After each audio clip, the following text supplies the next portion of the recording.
ദൈവത്തിന് സ്തുതി.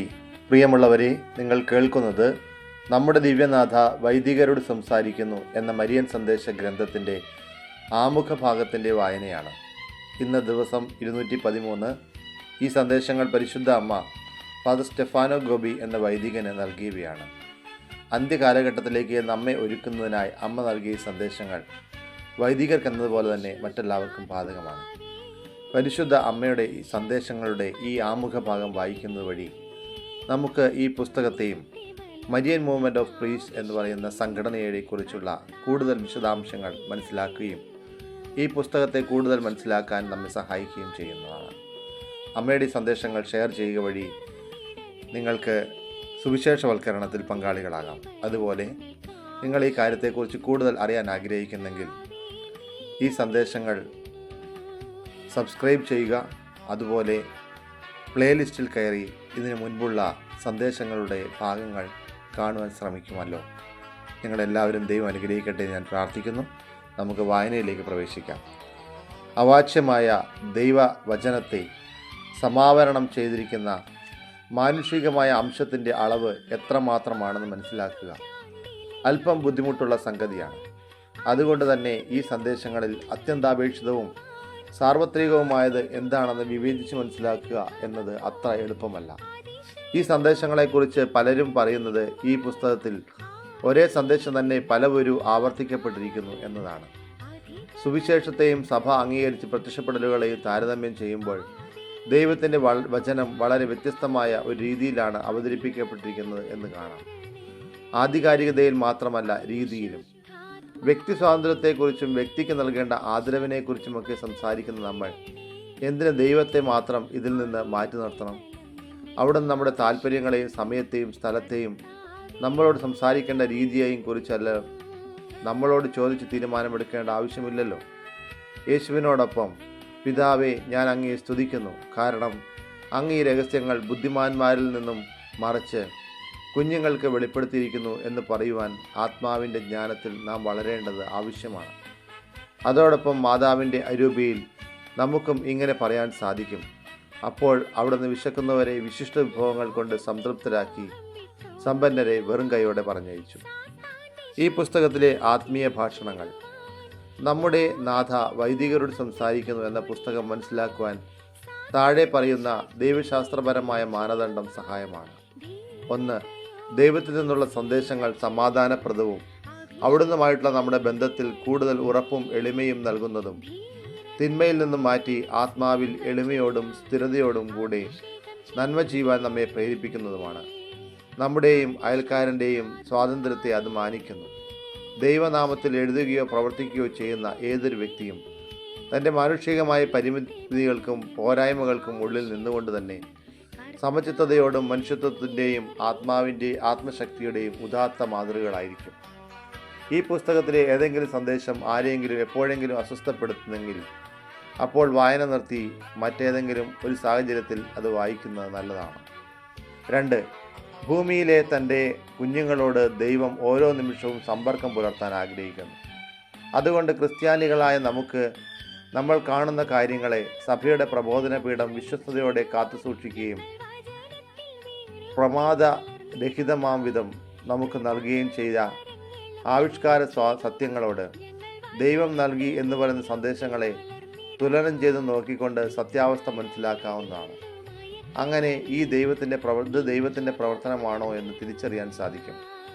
നമ്മെ സംബന്ധിച്ച് ഈ സന്ദേശ ഭാഗങ്ങൾ മുഴുവനായും വായിക്കുകയും ജീവിക്കുകയും ചെയ്യേണ്ടത് ക്രിസ്തീയ വിശ്വാസ പ്രമാണത്തിൻ്റെ അടിസ്ഥാനത്തിലാണ്.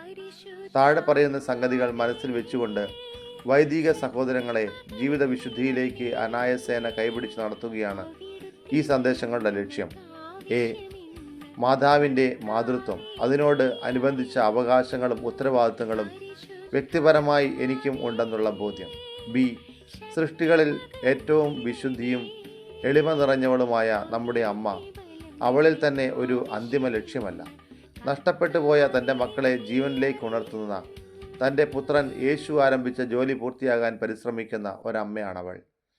അങ്ങനെ അന്തിമ ലക്ഷ്യം ഏറ്റവും പരിശുദ്ധ ത്രിത്വത്തിൻ്റെ മഹത്വീകരണം ആണ്. ഒരു വൈദികൻ വിളിക്കപ്പെട്ടിരിക്കുന്നതും അതിനാണ്. സഭയുടെ മാതാവ് എന്ന നിലയിൽ മറിയത്തിൻ്റെ പ്രവർത്തനത്തിൻ്റെ ചരിത്രപരമായ പ്രസക്തിയും നമ്മുടെ പ്രത്യുത്തരവും തിരുസഭയിൽ തങ്ങളുടെ ശുശ്രൂഷ നിർവഹിക്കുന്ന സഭയുടെ അധികാരികൾ, അതായത് മാർപ്പാപ്പമാരോടും മെത്രാന്മാരോടും മേലധികാരികളോടും നമ്മൾ കാട്ടുന്ന അനുസരണവും അവരുമായുള്ള പരിപൂർണ ഐക്യവുമാണ് ഈ ഗ്രന്ഥത്തിൻ്റെ ആധികാരികത ഗ്രഹിക്കാനുള്ള മറ്റൊരു മാനദണ്ഡം. മനുഷ്യർക്ക് വേണ്ടി ദൈവത്തിന് സമർപ്പിതനായ വൈദികൻ താൻ നടത്തിയ പ്രതിഷ്ഠയിൽ തൻ്റെ അജഗണത്തോട് ജീവിക്കുമ്പോൾ അനുഭവിക്കുന്ന ആനന്ദത്തെപ്പറ്റി മറിയത്തിന് പ്രതിഷ്ഠിക്കപ്പെട്ടിരിക്കുന്നവർക്ക് കൈവരുന്ന മാതാവിൻ്റെ വിമല ഹൃദയത്തിനുള്ള സമർപ്പണത്തിൻ്റെ സമ്പന്നതയെയും ചുമതലകളെയും കുറിച്ച് വിശ്വാസികളെ ബോധവാന്മാരാക്കുന്ന ഒരു ഉത്തരവാദിത്വ ബോധം അദ്ദേഹത്തിന് കൈവരുന്നു. മരിയൻ മൂവ്മെൻറ്റ് ഓഫ് പ്രീസ്റ്റിലേക്ക് അംഗങ്ങളാകുവാൻ വയസ്സോ മാനുഷിക നേട്ടങ്ങളോ മാന്യതയോ അനുഭവമോ ഒന്നും പ്രശ്നമല്ല. എന്നാൽ വിഭാഗീയ ചിന്തയാൽ പ്രേരിതനായാണ് ഒരാൾ ഈ പ്രസ്ഥാനത്തിൽ അംഗമാകാൻ ആഗ്രഹിക്കുന്നെങ്കിൽ പ്രസ്ഥാനത്തിൻ്റെ ചൈതന്യത്തെക്കുറിച്ച് അവന് ഗ്രാഹ്യമില്ല എന്ന് മനസ്സിലാക്കേണ്ടതേയുള്ളൂ.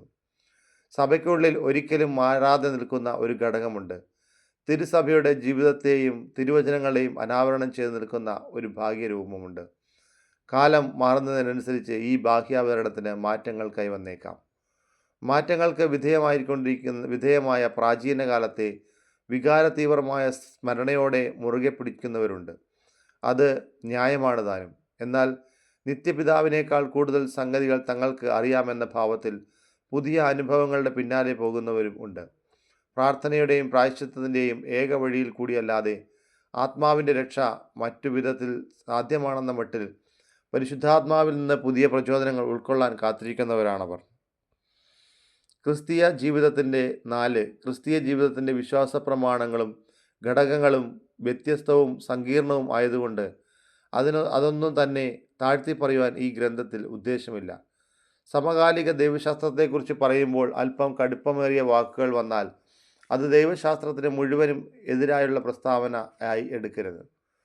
സഭയോട് അഭിപ്രായ ഭിന്നത പ്രകടിപ്പിക്കുന്ന ഒരു ദൈവശാസ്ത്രജ്ഞൻ്റെ വിവേകരഹിതമായ ദൈവശാസ്ത്ര നിലപാടുകളോടുള്ള എതിർപ്പായി പരിഗണിച്ചാൽ മതി. ആ അബദ്ധ സിദ്ധാന്തങ്ങൾ പെട്ടെന്ന് മറ്റുള്ളവർ അംഗീകരിക്കുകയും ആ അബദ്ധ സിദ്ധാന്തങ്ങൾ പെട്ടെന്ന് സ്വീകരിക്കപ്പെടുകയും ചെയ്യുമ്പോൾ അത്തരം പഠനങ്ങൾക്ക് എതിരായാവും ഈ ഗ്രന്ഥത്തിൽ പ്രതികരിക്കുന്നത്. മറ്റൊരു ഉദാഹരണം സാമൂഹികവും അജപാലനപരവുമായ ചില പ്രതിപാദ്യ വിഷയങ്ങൾ ഇതിൽ ഉൾപ്പെടുത്തിയിട്ടില്ല. കാരണം ഈ പുസ്തകം സകല ചോദ്യങ്ങൾക്കും ഉത്തരം നൽകുന്ന ഒരു സർവ്വവിജ്ഞാന കോശമല്ല. മാതാവിന് യഥാർത്ഥത്തിൽ സമർപ്പിതരായവർ പ്രശ്നങ്ങൾ പരിഹരിക്കുവാൻ വലിയ ചർച്ചകൾ നടത്തുന്നതിന് പകരം തങ്ങളുടെ പ്രതിഷ്ഠയിൽ ജീവിച്ച് അജപാലനപരവും സാമൂഹികവുമായ തങ്ങളുടെ പ്രശ്നങ്ങൾക്ക് പരിഹാരം കണ്ടെത്തുകയാണ്. ഡോൺ ബോസ്കോയും ഡോൺ ഓറിയാണിനെയും ഇതിൽ നിന്ന് നമ്മുടെ ഇപ്പോഴത്തെ മാർപ്പാപ്പയെയും ഇത്തരുണത്തിൽ ഓർത്താൽ മതിയാകും. 5. ഡോൺ സ്റ്റെഫാനോ തൻ്റെ ആന്തരിക ഭാഷണങ്ങൾ കുറിക്കുന്നത് തീർത്തും സാധാരണ രീതിയിലാണ്. സ്വപ്നങ്ങളിലോ ഹർഷാന്മോദത്തിലോ അല്ല. തടസ്സവും ക്ഷീണവും കൂടാതെ, പുനർവിചിന്തനം ചെയ്യാതെ, തിരുത്തലുകൾ വരുത്താതെ, തൻ്റെ രചനാരീതിയിലൂടെ നേട്ടങ്ങളും പോരായ്മകളും നിലനിർത്തിക്കൊണ്ട് തന്നെ തനിക്ക് നേരത്തെ അജ്ഞാതമായിരുന്ന സംഗതിയെക്കുറിച്ചുള്ള സത്യം എഴുതുമ്പോഴും, അല്ലെങ്കിൽ അത് സത്യമാണെന്ന് അദ്ദേഹം തിരിച്ചറിയുന്നതിന് മുമ്പ് തന്നെ ഉള്ളിൽ ഉണരുന്ന ചിന്തകൾ അദ്ദേഹം കുറിച്ചിടുകയാണ് ചെയ്യുന്നത്. ഡോൺ സ്റ്റെഫാനോ ഗോബിയുടെ ഈ ലിഖിതത്തിൽ ശിശുസഹജമായ മനോഭാവത്തോടെ മാതാവിന് സമ്പൂർണ്ണ സമർപ്പണം ചെയ്യുന്ന ഭാഗങ്ങൾക്ക് പ്രാധാന്യം കൊടുത്തിട്ടുണ്ട്. ഈ ലിഖിതങ്ങളുടെ സാധുതയ്ക്ക് വേണ്ടി സ്വീകരിച്ചിരിക്കുന്ന പരമ്പരാഗതവും സാർവജനീയവുമായ മാനദണ്ഡങ്ങൾ താഴെ പറയുന്നവയാണ്. ആവിഷ്കാര സ്വാതന്ത്ര്യ സത്യവുമായി യോജിപ്പ്, എളിമയുടെയും അനുസരണത്തിൻ്റെയും സ്ഥായിയായ മനോഭാവങ്ങൾ, ദൈവത്തിൽ നിന്ന് എളിമയോടെ ആവശ്യപ്പെടുന്ന ചില ഉറപ്പുകൾ, ദൈവിക രഹസ്യം സ്വീകരിക്കുന്ന വ്യക്തി ആ സന്ദേശം സ്വീകരിക്കുന്നതിന് മുൻപും പിൻപിലുമുള്ള അദ്ദേഹത്തിൻ്റെ ശാന്തതയാർന്ന സംലഭ്യതയും അയാൾ അനുഭവിക്കുന്ന സമാധാനവും. ആയിരക്കണക്കിന് വൈദികരെയും പലരും വലിയ ആത്മീയ പ്രശ്നങ്ങളിൽ ആയിരുന്നു. അതിലേറെ വിശ്വാസികളെയും ആത്മാക്കളെ ഈ പ്രസ്ഥാനത്തിലൂടെ നേടി എന്നത് ഒരു നല്ല അടയാളമാണ്. ഈ ഫലത്തിൽ നിന്ന് മാതാവിൻ്റെ വിമല ഹൃദയത്തിനുള്ള ശക്തമായ മാധ്യസ്ഥതയാൽ പരിശുദ്ധാത്മാവിൽ നിന്നൊഴുകുന്ന ആത്മീയ പ്രകാശം ഈ പുസ്തകങ്ങളിൽ എഴുതുന്നവരുടെ മനസ്സിലും ഹൃദയത്തിലും പതിക്കാൻ ഇടയാക്കുന്നു എന്ന് മനസ്സിലാക്കാം. 6. സഭയുടെയും ലോകത്തിൻ്റെയും മാറ്റത്തിൻ്റെ ഈ കാലഘട്ടത്തിൽ അനേകം വ്യക്തികൾ പരിശുദ്ധാത്മാവിൻ്റെ ദാനമായ ദർശനങ്ങളും ആന്തരിക ഭക്ഷണങ്ങളും രോഗശാന്തി വരങ്ങളും ഒക്കെ ലഭിക്കുന്നുണ്ട്. അതിനോടുള്ള മരിയൻ മൂവ്മെൻറ്റ് ഓഫ് പ്രീസ്റ്റിൻ്റെ മനോഭാവം ഇങ്ങനെയാണ്: ഇത്തരത്തിലുള്ള എന്തെങ്കിലും സംഘടനയോ വ്യക്തികളുമായോ അതിസ്വാഭാവികമായി പ്രകടമാക്കുന്ന വസ്തുക്കളുമായോ മരിയൻ മൂവ്മെൻറ്റ് ഓഫ് പ്രീസ്റ്റിന് പ്രത്യേകിച്ചൊരു ബന്ധവുമില്ല. ഇത്തരം സംഗതികളെ സ്വീകരിക്കുവാനോ തിരസ്കരിക്കുവാനോ മരിയൻ മൂവ്മെൻറ്റ് ഓഫ് പ്രീസ്റ്റിന് അവകാശമില്ലെന്ന് അത് അറിയുന്നു. ആ ജോലി സഭയുടേതാണ്. ഓരോ വൈദികനും തൻ്റെ വ്യക്തിപരമായ ജീവിതത്തിൽ എങ്ങനെ പെരുമാറണം എന്ന കാര്യത്തിൽ പൂർണ്ണമായ സ്വാതന്ത്ര്യം മരിയൻ മൂവ്മെൻറ്റ് ഓഫ് പ്രീസ്റ്റ് അനുവദിക്കുന്നുണ്ട്. അത് ആകെ ആവശ്യപ്പെടുന്നത് സഭാ അധികാരികളുള്ള അനുസരണമാണ്. സഭയുടെ പ്രബോധനങ്ങളുമായി പൊരുത്തപ്പെടാത്ത തരത്തിലുള്ള വെളിപാടുകളോ സ്വാഭാവിക ജീവിതശൈലിയും പെരുമാറ്റവും വെടിഞ്ഞ വ്യക്തികളായോ ക്രിസ്ത്യാനികൾക്കടുത്ത സമനില പാലിക്കാത്ത വിധത്തിലുള്ള രീതിയെക്കുറിച്ച് പ്രതിപാദിക്കേണ്ടി വരുമ്പോൾ മരിയൻ മൂവ്മെൻറ്റ് ഓഫ് പ്രീസ്റ്റിലെ അംഗങ്ങൾക്ക് പറയാനുള്ളത് ഇത് മാത്രമാണ്: സഭയോട് വിശ്വസ്തരാത്തവണ്ണം നിങ്ങളെ തന്നെ സംരക്ഷിച്ചു കൊള്ളുക. സഭ അംഗീകരിച്ച വ്യക്തികളെയോ സംഭവങ്ങളെയോ കാര്യത്തിൽ ഓരോരുത്തരും താൽപ്പര്യത്തെ മാനിക്കേണ്ടതുണ്ട്. എന്നാൽ ആഗോള പ്രാധാന്യം അർഹിക്കുന്ന ഫാത്തിമ സംഭവങ്ങളുടെ കാര്യത്തിന് വ്യക്തി താൽപ്പര്യമല്ല പരിഗണിക്കേണ്ടത്. ഔദ്യോഗികമായി തന്നെ സഭ ഇതിനെ അംഗീകരിച്ചിട്ടുണ്ടെങ്കിലും അതിനെ ശരിയാക്കത്തക്കവണ്ണം മനസ്സിലാക്കുകയോ വേണ്ട വിധത്തിൽ സാക്ഷ്യപ്പെടുത്തുകയോ ചെയ്തിട്ടില്ല. കോവ ദ ഈറിയയിലെ തീർത്ഥാടനം നടത്തിയ പോൾ ആറാമനെയും ജോൺ പോൾ രണ്ടാമൻ മാർപ്പാപ്പയും ഇത്തരുണത്തിൽ അനുസ്മരിക്കേണ്ടതാണ്. വായനക്കാർക്ക് വേണ്ടി ഏതാനും പ്രായോഗിക ഉപദേശങ്ങൾ. പ്രിയമുള്ളവരെ, ഇന്നത്തെ വായന ഇവിടെ അവസാനിക്കുമ്പോൾ നാളത്തെ ഒരു തുടക്കത്തിലേക്ക് നമ്മൾ കയറി നിൽക്കുകയാണ്. വായനക്കാർക്ക് വേണ്ടിയുള്ള ചില പ്രായോഗിക നിർദ്ദേശങ്ങൾ നമ്മൾ നൽകുന്നതോടുകൂടി ഈ പുസ്തകത്തിൻ്റെ ആമുഖ വായന നമ്മൾ നാളെയോട് കൂടിയിട്ട് അവസാനിപ്പിക്കുകയാണ്.